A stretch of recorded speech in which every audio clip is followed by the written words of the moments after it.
24 के रेस में दूसरे चरण की वोटिंग समाप्त होते ही प्रधानमंत्री की खींची हुई लंबी लकीर छोटी हो गई। अब प्रधानमंत्री अब की बार 400 के पार का नारा नहीं दे रहे हैं। अब प्रधानमंत्री मंगलसूत्र और मुस्लिम की बात कर रहे हैं। प्रधानमंत्री कांग्रेस के मैनिफेस्टो की बात कर रहे हैं। प्रधानमंत्री नागपुर में रात्रि प्रवास कर रहे हैं। प्रधानमंत्री आरएसएस से अपील कर रहे हैं कि वोट का प्रतिशत बढ़ाया जाए। दूसरे चरण की वोटिंग समाप्त होते ही राजस्थान में चुनाव थम गया, तमिलनाडु में चुनाव थम गया, केरला में चुनाव थम गया। तमिलनाडु और केरला में तो ऐसे भी 2019 में भाजपा का खाता नहीं खुला था, लेकिन 400 के पार जाने के लिए तमिलनाडु से भी कुछ सीट चाहिए थी और केरला में भी खाता खुलना चाहिए था। लेकिन राजस्थान में 25 से 24 नहीं होना चाहिए था। 25 से 26 हो भी नहीं सकता है, लेकिन 25 में 25 तो चाहिए था। लेकिन राजस्थान जो कि गुजरात से सटा हुआ प्रदेश है और गुजरात में भाजपा के केंद्रीय मंत्री पुरुषोत्तम रूपाला ने बयान की वो आग लगाई जिससे राजस्थान जैसा गढ़ भारतीय जनता पार्टी का उसमें दरारें पड़ गई।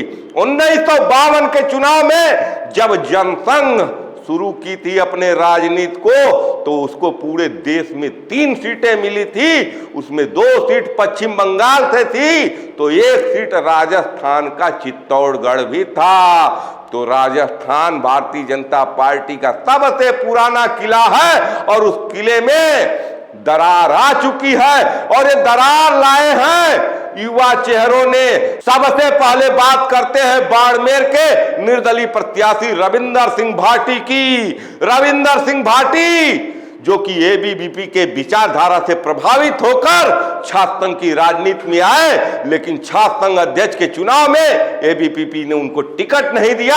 वहां निर्दल मैदान में आए और मैदान मार लिए। उसके बाद विधानसभा चुनाव 2023 में राजस्थान के सीव विधानसभा से भाजपा से टिकट मांगे, लेकिन भाजपा ने वहां भी उनको टिकट नहीं दिया और वहां भी रविंदर भाटी निर्दल मैदान में आते हैं और मैदान फतह कर निकल जाते हैं। 24 के रेस में भी रविंदर सिंह भाटी ने भाजपा से बाड़मेर लोकसभा सीट का टिकट मांगा, वहां भी उनको निराशा हाथ लगी। लेकिन रविंदर सिंह भाटी जो कि युवाओं के आज के तारीख में सबसे बड़े प्रेरणा स्रोत बने हैं और जो कहीं न कहीं राजस्थान ही नहीं बल्कि गुजरात में भी राजपूतों के तंबल बने हुए हैं, बाड़मेर में खेल कर दिया।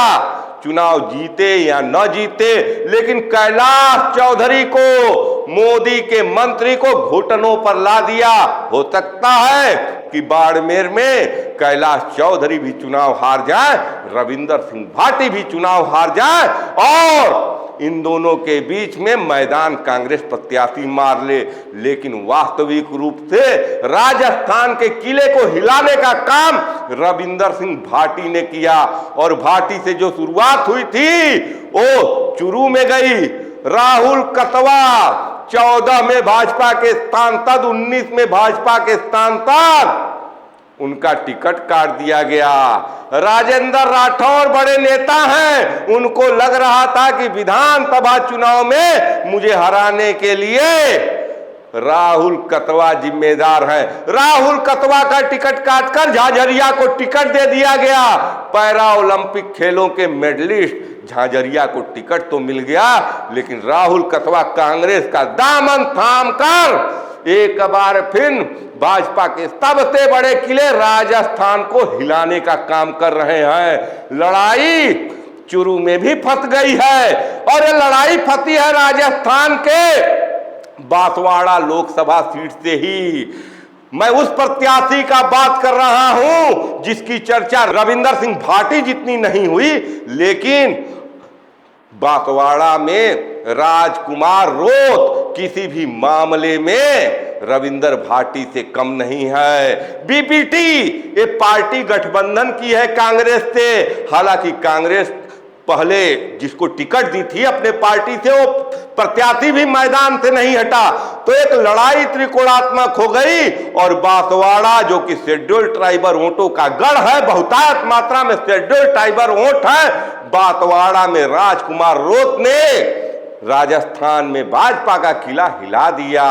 ये लड़ाई यही नहीं चली, हिलने को तो कोटा भी हिल रहा है, ओम बिरला का सीट भी। नागौर जहां से ज्योति मिर्धा चुनाव लड़ रही हैं, 2 लोकसभा हार चुकी हैं, हारी है किस पार्टी से? कांग्रेस के ही सिंबल पर, और आज भारतीय जनता पार्टी के खिलाफ मैदान में है। और उनके खिलाफ है हनुमान बेनीवाल।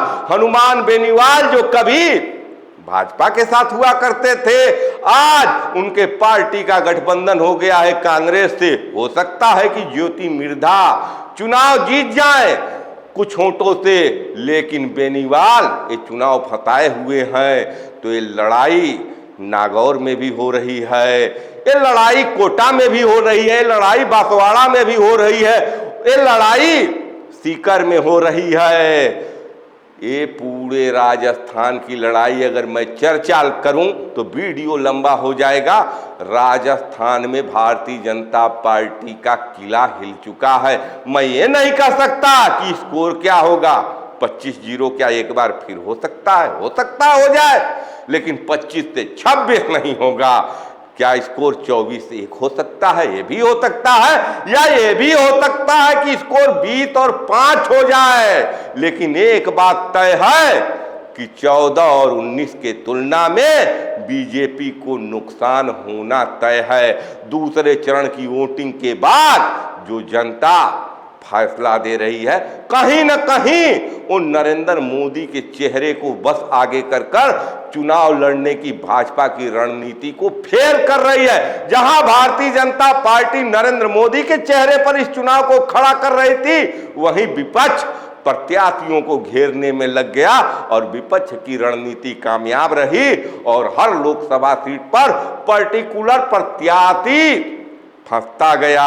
जालौर से वैभव गहलोत की बात कर ले, वो भी लड़ाई में मैदान में है और अशोक गहलोत उनके लिए काफी मेहनत भी किए हैं, अपनी प्रतिष्ठा का विषय बना लिए हैं। और इन सब के बीच में राजपूत वोटों का उदासीन होना, भाजपा के खिलाफ होना या नाराजगी के बाद घर पर सो जाना, वोटिंग परसेंटेज का गिर जाना, जाट वोटों में बंटवारा हो जाना भारतीय जनता पार्टी को राजस्थान में बड़ा झटका देने का संकेत कर रही है।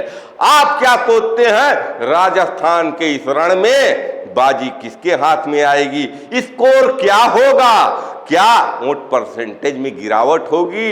वैसे तो भारतीय जनता पार्टी के ही कुछ नेता दबे सर में कह रहे हैं कि 10 से 12 सीटों का नुकसान होगा।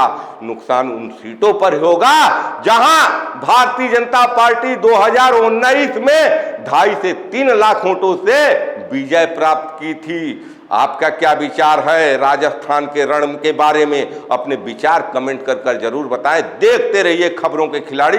मैं आपका पंकज कुमार, धन्यवाद। जय हिंद, जय भारत, नमस्कार।